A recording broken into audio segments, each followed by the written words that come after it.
আজ আমরা আলোচনা করব ডায়াবেটিস কে কিভাবে আপনারা নিয়ন্ত্রণ করবেন বা কিভাবে প্রতিরোধ করবেন।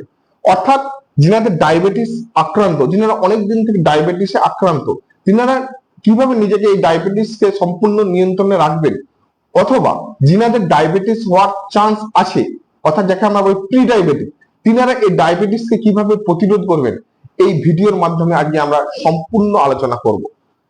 এছাড়া সাধারণত আপনাদের কোনো হসপিটাল বা ক্লিনিকে আপনারা যখন যান, আপনাদের অনেক প্রশ্ন থাকে এই ডায়াবেটিস সম্পর্কে, কিন্তু আপনারা সেইভাবে ডাক্তারবাবুর কাছে সে সম্পর্কে সমস্ত কিছু প্রশ্ন আপনারা ডাক্তারবাবুর কাছে জানতে পারেন না, কারণ তখন ডাক্তারবাবুরা হয়তো সেই সময়ের সাপেক্ষে আপনারা হয়তো তেনারা ঠিক বলতে পারেন না।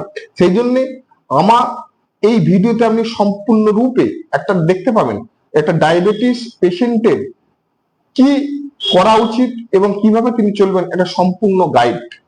এরপরে আপনার আর কোনো আপনাদের মধ্যে দ্বিধা বা দ্বন্দ্ব থাকবে না এই ডায়াবেটিস সম্পর্কে। সেই জন্য আপনার রিকোয়েস্ট হচ্ছে এই ভিডিওটি আপনারা সম্পূর্ণরূপে দেখবেন এবং লাইক করবেন এবং সাবস্ক্রাইব করবেন, যাতে পরবর্তীকালে আরো ভালো ভালো ভিডিও আপনারা দেখতে পারেন স্বাস্থ্য সচেতনতা সম্পর্কে। আমরা সাধারণত প্রতিরোধ বা নিয়ন্ত্রণ রাখবো চারটে আমরা পয়েন্টে আমরা ভাগ করেছি। এক নাম্বার হচ্ছে ডায়েট বা আমাদের যে খাদ্য যে তালিকা বা খাদ্যের যে আমরা একটা কি কি খাবো বা কি কি খাবো না, কতটা পরিমাণ খেতে হবে, সেই একটা আমরা পার্ট। 2 নাম্বার হচ্ছে এক্সারসাইজ বা ব্যায়াম, কি ধরনের এক্সারসাইজ করব, কতটা করব, কিভাবে করব, কত দিন ধরে করব, এবং সে একটা সম্পূর্ণ গাইডলাইন। 3 নাম্বার হচ্ছে কিছু মেডিসিন বা যেনারা মেডিসিন খান বা যেনারা রেগুলার ইনসুলিন নেন, কিভাবে তারা ইনসুলিন নেন, ইনসুলিনটা কিভাবে নিতে হয়, কখন নিতে হয়, এবং এর কোনো কমপ্লিকেশন আছে কিনা। আর 4 নাম্বার আমরা আরো একটা আদার্স পার্ট আমরা রেখেছি। সেই আদার্স পার্ট বলতে এই ডায়াবেটিসের ফলে যিনারা জটিলতা আজ আক্রান্ত, অনেকের যিনাদের হার্টের সমস্যা দেখা গেছে বা কিডনির সমস্যা বা চোখের সমস্যা দেখা যাচ্ছে, তিনারা কিভাবে তারপরে আরো যাতে ফার্দার কোনো কমপ্লিকেশন বা ফার্দার জটিলতা না আসে, তিনারা কিভাবে চলবেন, তিনাদের সম্পূর্ণ এই গাইডলাইন আমরা এই ভিডিওর মাধ্যমে দেখব। প্রথমে আমরা আজ আলোচনা করব ফার্স্ট পার্ট, আমরা সাধারণত আজকে এক্সারসাইজটা দিয়ে আমরা আলোচনা করছি। নেক্সট পার্ট আমরা ডায়েট নিয়ে আমরা বলবো, আমাদের একটা ডায়াবেটিস রোগী একটা সম্পূর্ণ কি ডায়েট তিনি ফলো করবেন সেটা সম্পর্কে আমরা সাধারণত ডায়াবেটিস রোগীরা দিকে আমরা এক্সারসাইজ বা ব্যায়াম করতে বলি কেন, কারণ ব্যায়াম কোনো লাভ ছাড়া তো আমরা কোনো কিছু করি না, তাহলে আমরা ব্যায়াম বা এক্সারসাইজ করবো কেন, আমাদের বেনিফিট কি? এর প্রধান অনেকগুলি বেনিফিট আছে, তার মধ্যে প্রধান যে বেনিফিট, ফার্স্ট বেনিফিট হচ্ছে আমাদের যে শরীরের মধ্যে যে ব্লাড সুগার থাকে তা নিয়ন্ত্রিত থাকে।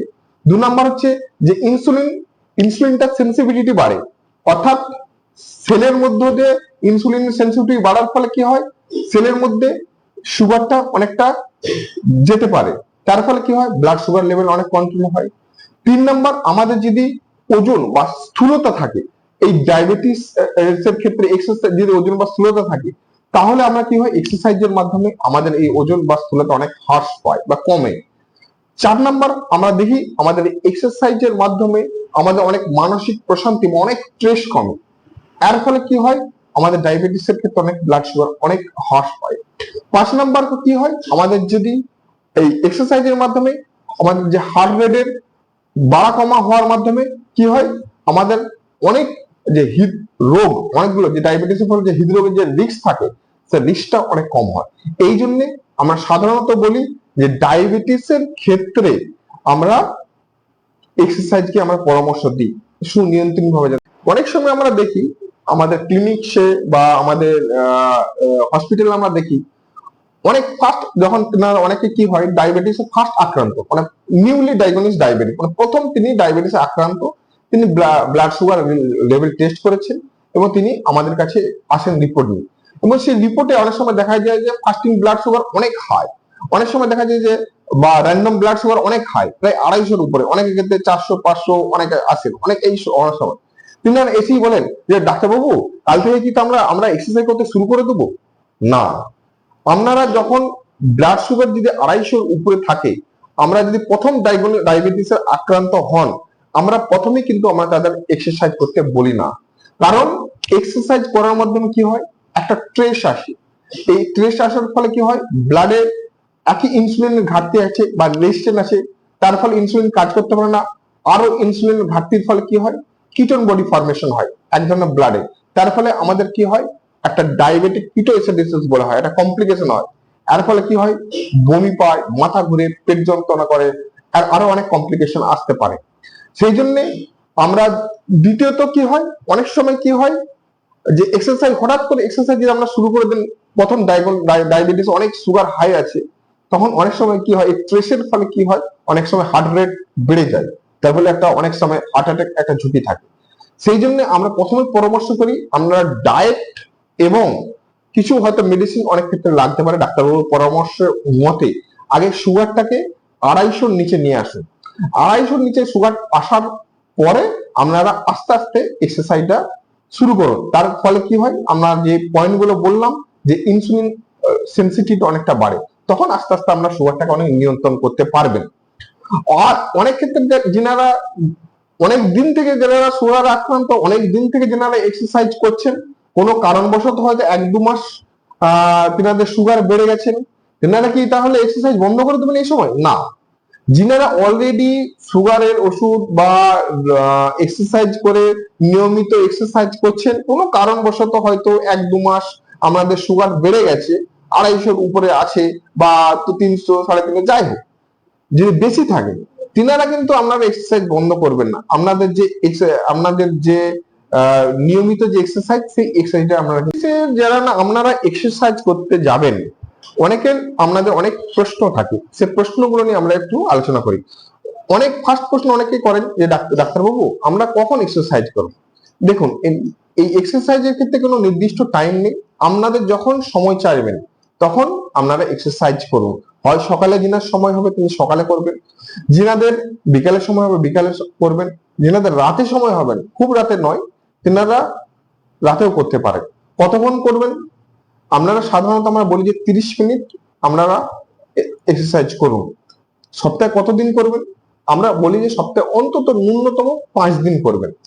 এবং আরো আমরা কিছু বলি যে এক্সারসাইজ করার আগে আমরা সাধারণত বলি যে আপনারা সাধারণত বলি যে খালি পায়ে আপনারা এক্সারসাইজ করবেন না, কিছু হালকা একটা স্কেটস বা একটা জুতো পরে হাঁটবেন, খালি পায়ে হাঁটবেন না।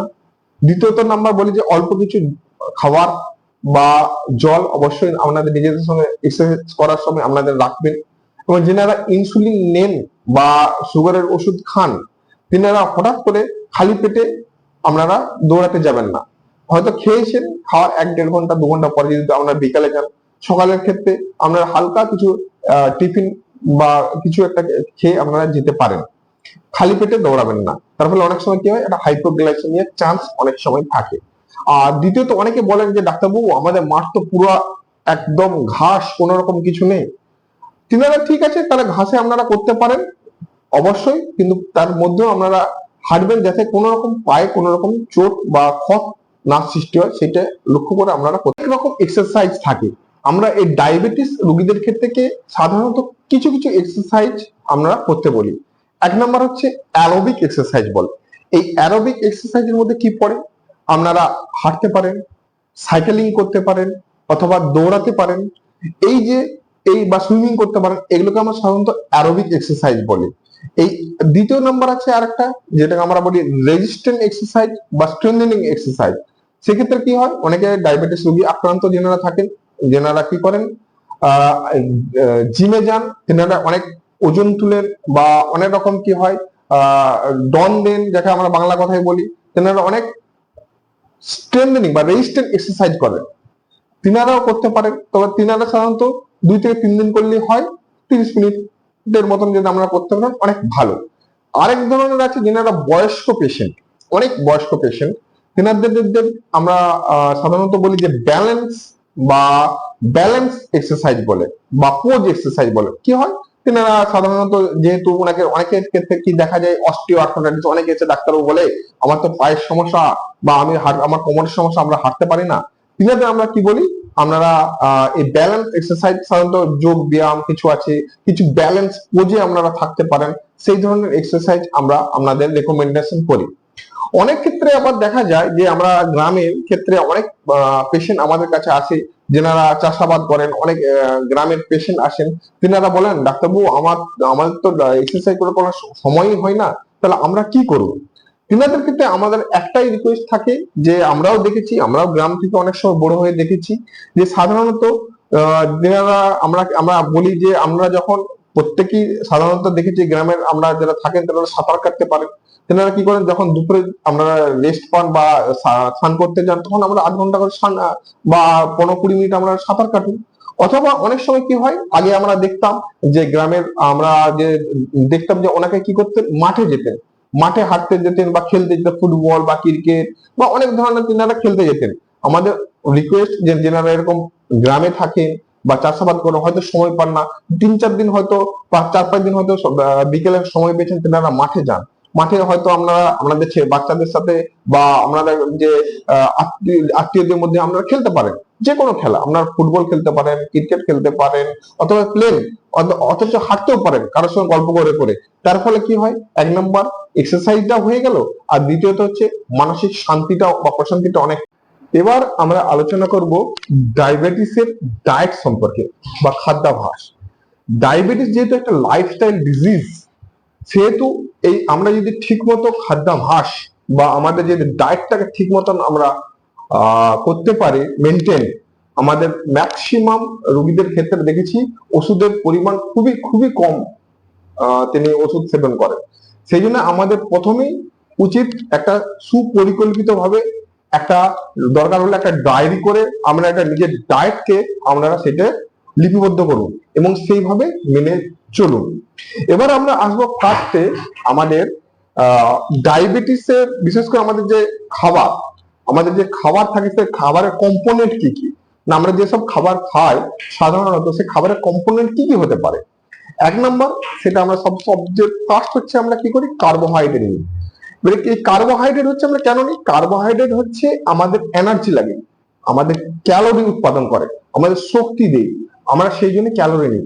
এই কার্বোহাইড্রেটে আমরা আবার অনেক রকম ভাগ আছে, অনেক রকম কার্বোহাইড্রেট আছে। তার মধ্যে একরকম হচ্ছে আমরা সিম্পল কার্বোহাইড্রেট, যেগুলো আমরা সাধারণত রিফাইন্ড কার্বোহাইড্রেট অনেকে বলে, যেমন আমরা সাদা ভাত, সাদা চালে ময়দার আর ময়দা, তাছাড়া আমাদের যে সমস্ত চিনি বা প্রক্রিয়াজাত খাবার যেগুলো আছে রিফাইন্ড কার্বোহাইড্রেট, এর ফলে কি হয়, সুগারের পরিমাণটা অনেক বেড়ে যায়, স্পাইক হয়। সেই জন্য আমাদের এই ধরনের খাবারগুলোকে একটু অ্যাভয়েড করা উচিত।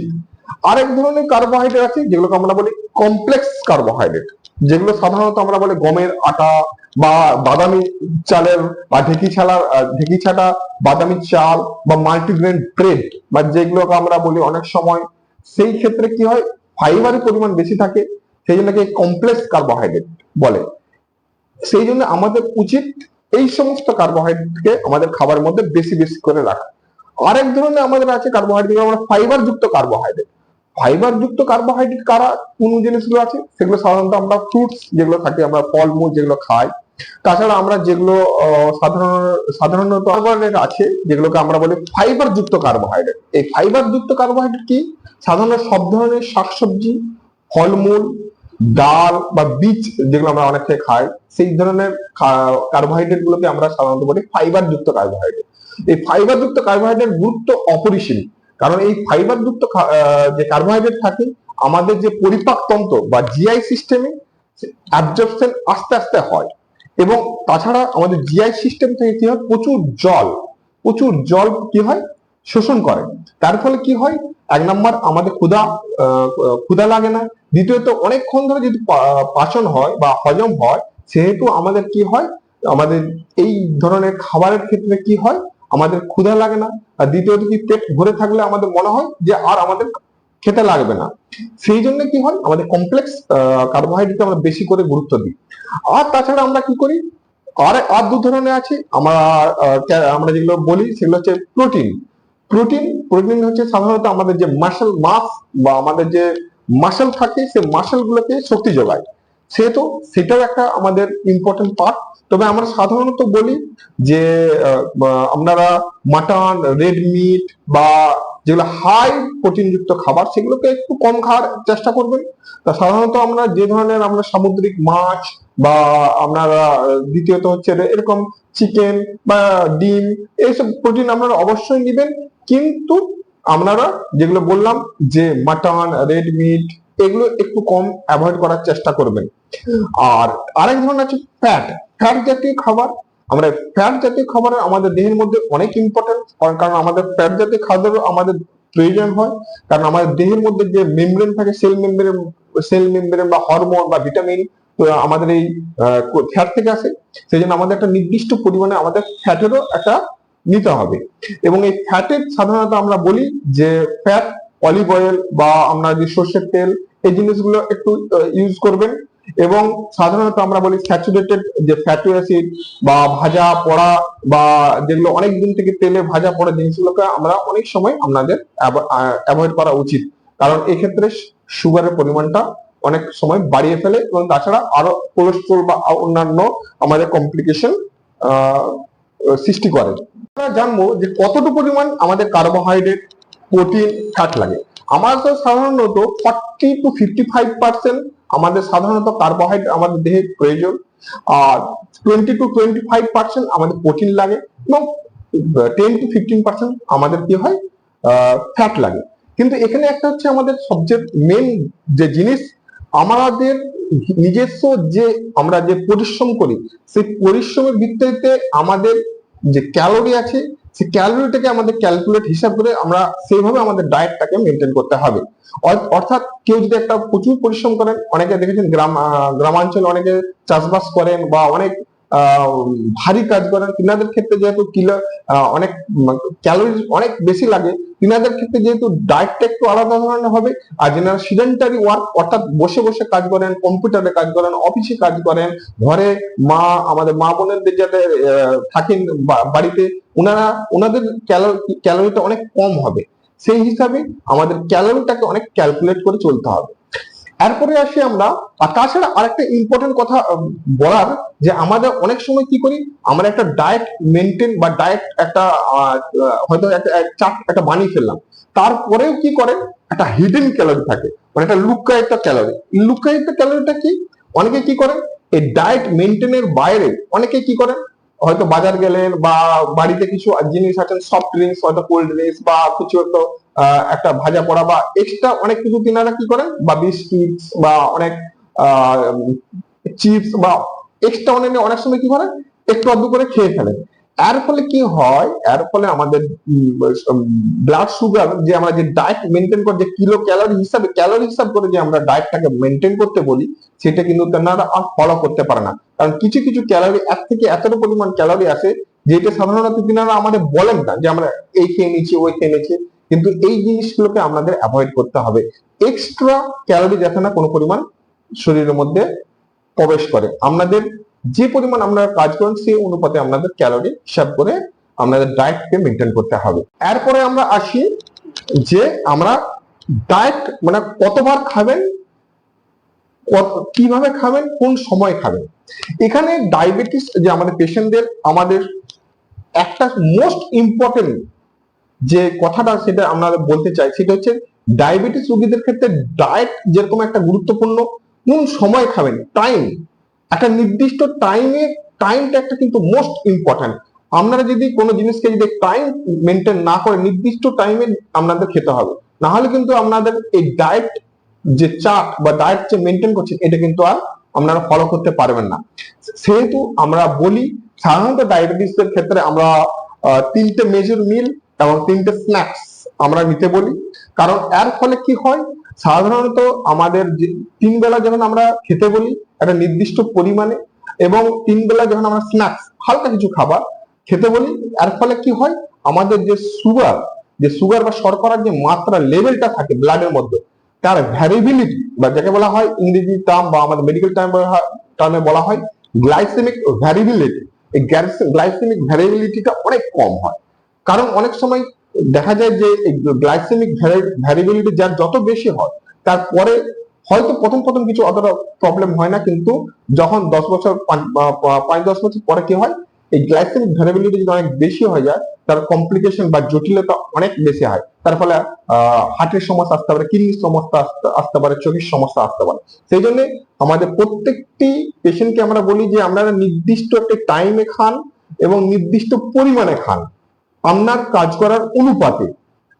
সেই জন্য আমাদের রিকোয়েস্ট হচ্ছে আমরা টাইমটাকে একটা মেনটেন করুন। এরপরে আসি আমরা আমাদের সারাদিন যে আমরা কিভাবে কোন টাইমে খাবো তার একটা বিস্তারিত বিবরণ। আমরা সাধারণত সকালে উঠেই অনেকের অভ্যাস থাকে যে একটু চা বা অনেকে বিস্কুট নিয়ে নেন। আমরা যে কোনো একটা নিতে পারেন, একটা বলতে আমরা চা নিলেও কিন্তু বিস্কুটটা সাধারণত আমাদের অ্যাভয়েড করাই ভালো। চায়ে আমরা ডায়েট সুগার বা আপনার রিফাইন্ড সুগার চিনি না ঢালাই আমার মতে অনেক ভালো বা উত্তম। এবং বিস্কিট নিলেও পরিমাণটা একটার মধ্যে সীমাবদ্ধ রাখবেন, বা না নিলে অনেক ভালো। দ্বিতীয়ত আমরা সবসময় বলি যে আমাদের ব্রেকফাস্টটাকে আমরা সাধারণত বলি যে 9টার মধ্যে সেরে ফেলো বা 8:30 9টার মধ্যে সেরে ফেলো। কারণ যত তাড়াতাড়ি আমরা নির্দিষ্ট যে টাইমটা আমরা প্রথমেই বলেছি, যে টাইমটাকে আপনাদের কিন্তু মেনটেন রাখতে হবে। সাধারণত আমরা কি বলি, আমরা ব্রেকফাস্টে আপনারা সাধারণত মোটা আমরা বলেছি যে আটা বা গমের বা মাল্টিগ্রেন ব্রেড বা ফাইবার যুক্ত খাবার একটু বেশি রাখবেন। আপনারা রুটিও নিতে পারেন, মুড়ি নিতে পারেন, চিড়ে নিতে পারেন, পোহা নিতে পারেন, ওটসও খেতে পারেন। যেগুলো কমপ্লেক্স ফাইবার যাতে থাকে, সেই কমপ্লেক্স ফাইবারটা আমরা থাকে সেই সমস্ত খাবার আপনারা খেতে পারেন। তার সাথে সাথে কি করবেন, আপনি একটা প্রোটিন হিসাবে নিতে পারেন, একটা ডিম খেতে পারেন, সেদ্ধ ডিম নিতে পারেন, কোনো প্রবলেম নেই। এবং পরিমাণটা আমরা শাকসবজিটা যদি আপনারা খান, ধরুন আপনারা রুটি নিচ্ছেন, তাহলে আপনারা শাকসবজিটা বেশি খাবেন এবং রুটির পরিমাণটা একটু কম রাখবেন। ওটস নিলে বা ডালিয়া নিলে, আমরা যদি ডালিয়া খাই, অনেকে ডালিয়ার পরিমাণটা একটু কম রেখে আপনারা শাকসবজিটা একটু বেশি খাবেন। দ্বিতীয়ত হচ্ছে আমরা অনেক সময় কি বলে একটা মিড একটা আফটারনুন ঠিক বলা যাবে না, আমার দুপুরের দিকে একটা স্ন্যাক্স নিতে বলি, ধরুন 11টা 11:30 দিকে কিছু না, আমরা সবচেয়ে বেস্ট হচ্ছে আমাদের ফ্রুটস নিতে বলি। ফ্রুটস এটা যে কোনো একটা ফল, মৌসুমী ফল আমরা নিতে পারেন। সাধারণত আমরা বলি যে হাই গ্লাইসেমিক ফুড, যে ফল যেগুলো সাধারণত হচ্ছে যেমন ধরুন আম, কাঁঠাল, লিচি, এগুলোকে আমরা একটু অ্যাভয়েড করতে বলি। কারণ এগুলোতে সুগারের পরিমাণটা অনেক সময় বাড়িয়ে ফেলে। সেই জন্য আমরা বলি যে এই ফলগুলো বাদ দিয়ে আমরা যে কোনো ফল খেতে পারি, কারণ ফলের মধ্যে অনেক আপনার কমপ্লেক্স কার্বোহাইড্রেট থাকে এবং খুব ফাইবারযুক্ত খাবার থাকে, সেই জন্য গুণাগুণ অনেক ভালো। এবারে আমরা আসি মিল, যে আমরা দুপুরে এবং রাতের যে মিলটা নেবেন, এটাকে আমরা একটা ভাগে ভাগ করেছি, আমরা 3টে ভাগে ভাগ করতে বলি। এটাকে আমরা বলি প্লেটিং মেথডটা হচ্ছে আপনারা নিজের যে খাবারের যে থালাটা আছে সেটাকে 3 ভাগে ভাগ করুন। 3 ভাগে ভাগের হাফ আপনারা শাক সবজি স্যালাড আপনারা বেশি করে খান। তারপরে যে হাফ থাকছে সেটা 2টো ভাগে ভাগ করুন। একটাতে আপনারা সাধারণত যে ধরনের হোক ভাত রুটি যে যে যে নেচারে খান সেটা খেতে পারেন। রিফাইন মানে সাদা ভাত বা আমরা সাদা রুটি বা আপনারা যদি বলেন এগুলো তো কম খেতে বলি, কিন্তু আপনারা খাবেন এটা নির্দিষ্ট পরিমাণে বা পরিমিত। আর একটা পার্ট যেটা আছে আমরা বলি একটা পার্ট, সেটা আমরা প্রোটিন নেই। প্রোটিন বলতে আপনারা কেউ যদি মাংস বা চিকেন বা আপনারা ডিম বা আপনারা যার যদি ভেজিটেরিয়ান যদি হন আপনারা পনির বা অন্যান্য আপনারা কিছু খেতে পারেন। দ্বিতীয়ত আমরা যখন বলি যে আমরা আফটারনুনে একটা আমরা স্ন্যাক্স নিতে বলি, হালকা কিছু আপনারা খান। সাধারণত আমরা মুড়ি চিড়ে যাই হোক বা আপনারা স্যালাড বা আপনারা যদি কোনো কিছু যদি আমরা কোনো বাদাম বা আমরা নাটস বলি, হালকা কিছু নাটস, ছোলা বাদাম, যাতে নুনের পরিমাণটা কম থাকে সেটা দেখে আপনারা ভিজিয়ে স্প্রাউট করে খেতে পারেন, কোনো অসুবিধা নেই। এটা হালকা আপনারা চাও নিতে পারেন, টিও নিতে পারেন, সেটা পরিমাণটা চিনি ছাড়া সাধারণত আমার বেটার হয়। গ্রিন টি নিতে পারেন। রাতের খাবারটা আমরা খুব একটা ডিফারেন্স করতে বলি না, রাতের খাবারটাও আমরা সাধারণত একই সিস্টেমে বলি, প্লেটিং মেথডে। যে যেরকম ভাবে আপনারা পরিশ্রম করে সেই অনুপাতে খাবেন। শাকসবজি স্যালাডের পরিমাণটা অবশ্যই রাখবেন বেশি করে। আর প্রোটিন আমরা একটা পার্ট নিতে পারেন, আর একটা পার্ট হচ্ছে আমরা বলেছি যে আমরা ভাত রুটি যে যেরকম খান অবশ্যই নিতে পারেন। আর অনেকের ক্ষেত্রে আমাদের একটাই রিকোয়েস্ট, রাতের খাবারটা অবশ্যই 8টা থেকে 9টার মধ্যে খেয়ে নেবেন এবং চেষ্টা করবেন যত তাড়াতাড়ি খেতে, কারণ রাতের যত দেরি করে খাবেন ততই আর অনেক আমরা সাইড এফেক্ট আছে। সেই জন্য আপনাদের কাছে একটাই রিকোয়েস্ট, আপনাদের রাতের খাবারটা চেষ্টা করবেন অ্যাজ আর্লি অ্যাজ পসিবল আপনারা খেয়ে নিতে, অর্থাৎ 8টা-9টার মধ্যে খেয়ে নিতে, অনেকটা বা তারও আগে খেলে আরো অনেক ভালো। এবং রাতে যদি আমরা যদি খান, আর একটা যদি আমরা অনেক সময় বলি যে শোয়ার সময় অনেক সময় আমরা কি করি, একটা স্ন্যাক্স নিতে বলি। স্ন্যাক্স ঠিক নয়, অনেকে আমরা দুধ বা ছানা অনেকেই খেতে পারেন, তাতে কোনো আমাদের সমস্যা। আমরা আপনাদের জানালাম যে একটা ডায়াবেটিস পেশেন্টকে সাধারণত যে একটা ব্যালেন্স ডায়েট বা একটা সুষম খাদ্য যে আমরা যে খাবার খাই, কারণ ডায়াবেটিস পেশেন্টের জন্য ডায়াবেটিক ডায়েট বলে কিছু হয় না। এখন আমরা মডার্ন মেডিসিনে আমরা ডায়াবেটিক ডায়েট এই কথাটা কিন্তু অবসুলেট হয়ে গেছে। আমরা যে খাই একটা ডায়াবেটিস পেশেন্টও সেই খাবে, কিন্তু একটা নির্দিষ্ট পরিমাণে এবং নির্দিষ্ট সময় সুষম ভাবে। সেই জন্য আমরা এটাকে বলে একটা ব্যালেন্স ডায়েটকে ফলো করতে বলি। এরপরে আমরা সেই হিসাবে আমরা একটা সম্পূর্ণ গাইডলাইন দেওয়ার চেষ্টা করলাম, যাতে একটা ডায়াবেটিস পেশেন্ট একটা সারাদিনে একটা কি পরিমাণ কতটা পরিমাণ একটা নির্দিষ্ট টাইমে কিভাবে তিনি খাবেন। তারপরে অনেক পেশেন্ট আসে আমাদের কাছে, তেনারা সাধারণত আমাদের কাছে জানতে চায় যে ডাক্তারবাবু আমরা কি কিটোজেনিক ডায়েট বা ইন্টারমিডিয়েট ফাস্টিং করতে পারবো। এই কিটোজেনিক ডায়েটটা হচ্ছে সাধারণত আমরা এক্ষেত্রে কি হয়, আমাদের যে কার্বোহাইড্রেট থাকে বা যেটা আমাদের 40-50% আমরা বলেছিলাম যে কার্বোহাইড্রেট এনার্জি হিসাবে আসে, এই কার্বোহাইড্রেটটাকে একদম কমিয়ে দেওয়া হয়। আপনারা কি করেন, সাধারণত ফ্যাট এবং প্রোটিন জাতীয় খাবার বেশি করে খান, মাছ মাংস, তাছাড়া আপনাদের ডিম, এই ধরনের ফ্যাট যুক্ত খাবার, মানে অলিভ অয়েল, আপনার হচ্ছে কোকোনাট অয়েল, এই ধরনের ফ্যাট জাতীয় খাবার বা ফাইবার যুক্ত খাবার, স্যালাড, তারপর হচ্ছে স্প্রাউট বা বাদাম, অ্যাভোকাডো বা ফল ফাইবার, এগুলো তেনারা বেশি খান। তেনারা কার্বোহাইড্রেটটা সম্পূর্ণরূপে তেনারা বন্ধ করেন। এই কিটোজেনিক ডায়েটে সাধারণত আমরা ডাক্তারবাবুর পরামর্শ অনুযায়ী করবেন, না হলে কিন্তু এই কিটোজেনিক ডায়েট যদি অনেক দিন থেকে করেন তাহলে কিন্তু এই কিটোজেনিক ডায়েটের ফলে অনেক সময় লিভার কিডনি হৃদরোগে অনেক সময় সমস্যা আসতে পারে। কারণ আমাদের কার্বোহাইড্রেট যে এনার্জি আমাদের দেহের মধ্যে একটা আমাদের যে পাচনতন্ত্র আছে, সেই পাচনতন্ত্র সৃষ্টি হয়েছে তাতে সমস্ত খাবার যাতে আমরা হজম বা পাচিত হতে পারে। অতএব এই কিটোজেনিক ডায়েট আপনারা ডাক্তারবাবুর পরামর্শ অনুযায়ী কিন্তু করবেন, কারণ অনেক সময় এই কিটোজেনিক ডায়েট যদি অনেক দিন থেকে করেন তাহলে কিন্তু হৃদরোগ বা কিডনি বা আমাদের লিভারে অনেক সময় সমস্যা থাকে।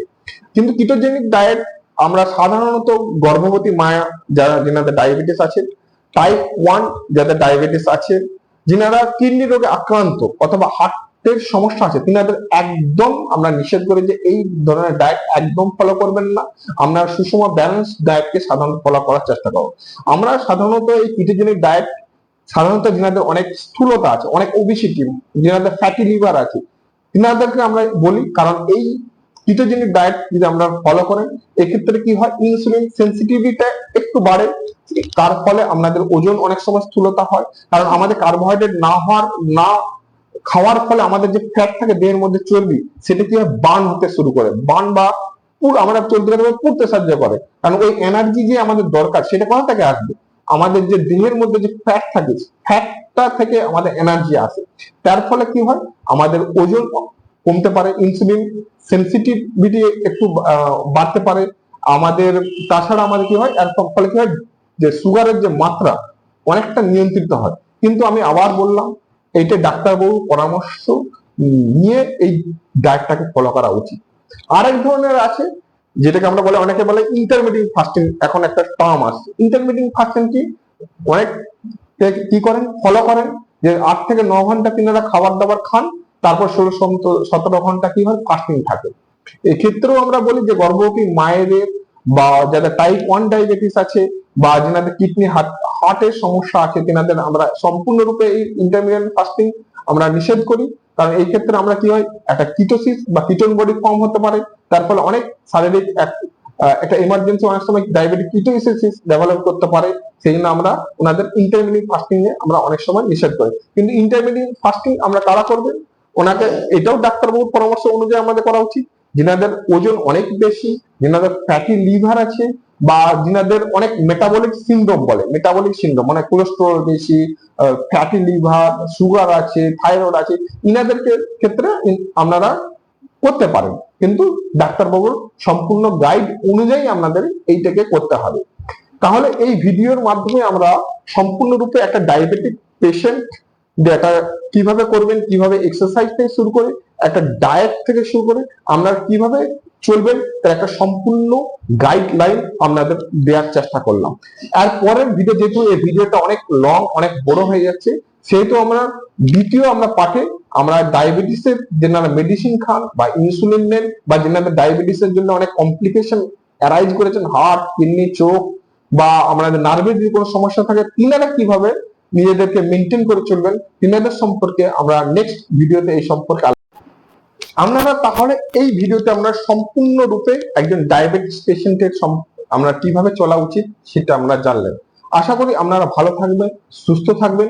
এই ভিডিওটি যদি আপনাদের ভালো লাগে, আমার চ্যানেলকে অবশ্যই সাবস্ক্রাইব করবেন, লাইক করবেন এবং কমেন্ট করবেন, এবং কমেন্ট অবশ্যই করবেন যদি কোনো পেশেন্টের আপনার কোনো কমপ্লেন বা কোনো যদি আপনার সমস্যা থাকে, আপনারা কমেন্ট করবেন, আমরা সেই সম্পর্কে আমরা অ্যান্সার দেওয়ার চেষ্টা করব।